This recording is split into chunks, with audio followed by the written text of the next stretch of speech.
those. Oh, this is cool. I really like the color. Gotta make sure we throw those away. The stitching is actually really nice too. Wow, it's actually really good quality for a chair. So we'll just go on the back. There we go, let's do this first. Wow, very good quality. This is very nice. It's really easy to fold out too, look. Oh, it's a table. Yes. Wow, look at that. You can put your drink there. Yeah, look at that. The pockets are really deep on there too.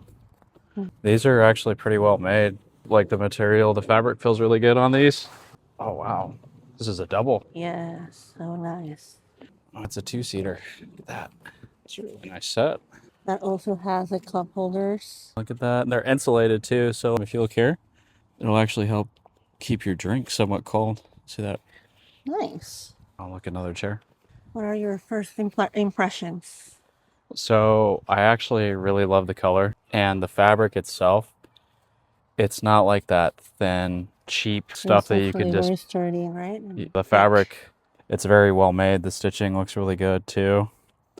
As far as the construction too, the poles on the legs feel really strong. So I'm gonna go ahead and sit down. Very comfortable.